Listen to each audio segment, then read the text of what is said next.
The gentleman from Arlington, Mr. Lopez. Thank you, Mr. Speaker. Speaking of the bill, according to NOAA and NASA, 2015 was the hottest year in recorded history. The average global temperature in 2015 was 1.62 degrees over the 20th century average, breaking the annual global record by the largest margin in the entire scientific record. Temperature spikes like this lead to extreme and more intense weather events, droughts, wildfires, and rising sea levels. Hampton Roads, home to the most vital military assets, is rated second only to New Orleans in the most vulnerable area for sea level rise in the nation. Norfolk, which has seen sea level rise significantly over the last 80 years, regularly has parts of the city blocked off due to flooding, and insurance companies are starting to refuse to insure properties within 2 miles of the coastline. According to a 2013 report from the Virginia Institute of Marine Science, seas are expected to rise another 1.5 feet within the next 20 to 50 years. We know that inaction is a non-starter. The world's leading scientists from NASA to the National Academy of Sciences, the Royal Academy of Science, have said inaction on climate change will ensure worsening extreme weather events, threaten food supplies, and increase public health risks. And we know that the delegate from Tazewell is correct.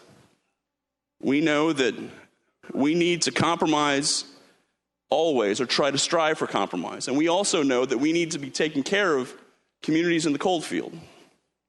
But we also know that special interests will make doomsday claims about killing jobs and hurting the economy.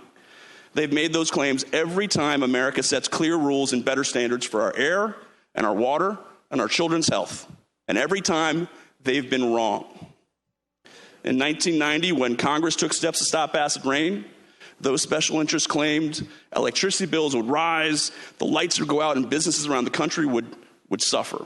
When we passed the Clean Air Act to combat smog, they said new pollution standards would decimate the auto industry. They were wrong then, and they're wrong now.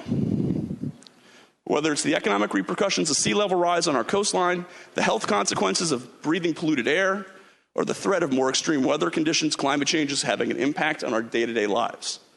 Thankfully, EPA's Clean Power Plan creates an opportunity for Virginia to reduce its carbon pollution, mitigate the consequences of climate change, and grow our economy through investments in clean energy and energy efficiency.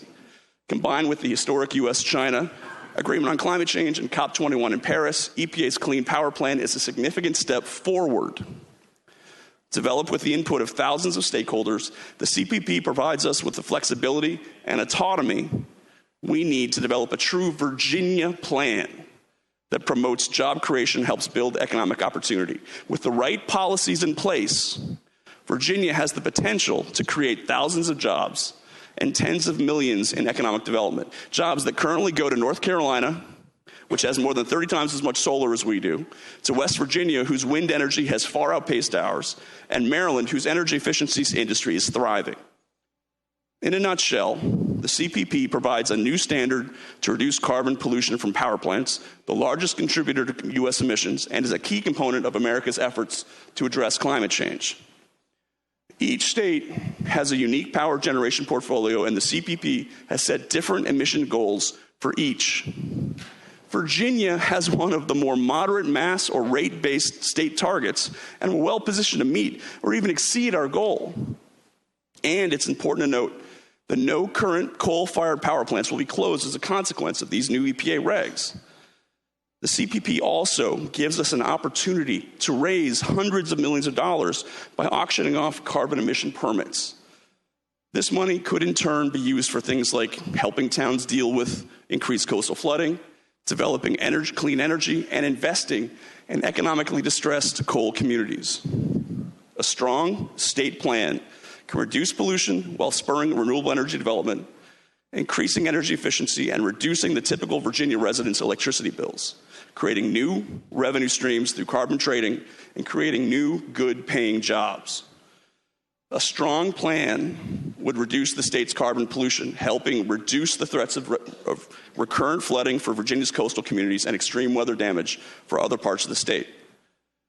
The rule provides two primary options for us: a state-specific compliance plan developed by Virginia, or if we don't submit a plan, a generic federal implementation plan imposed on us by the EPA.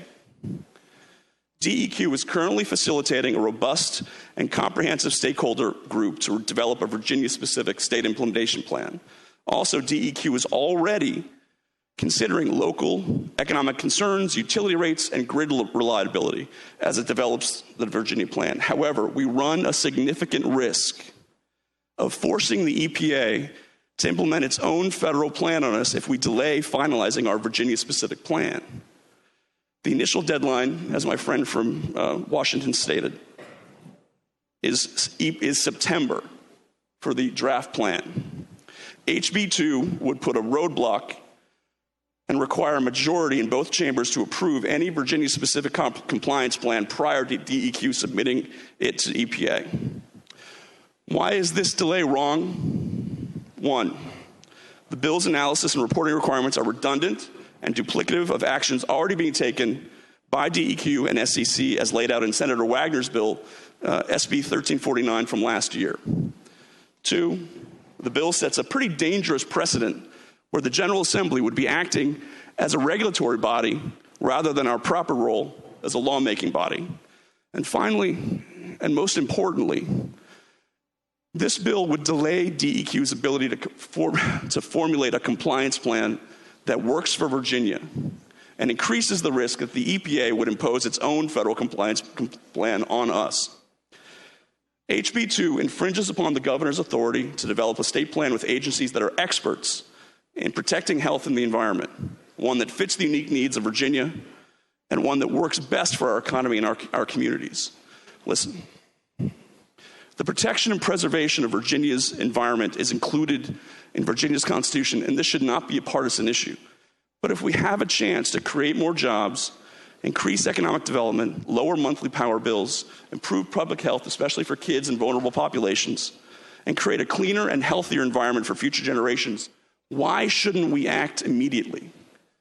The Virginia General Assembly should be working with the governor to develop the best plan possible for Virginia's environment, economy, and energy future, not fighting him and putting up unnecessary counterproductive barriers to compliance. Thank you, Mr. Speaker.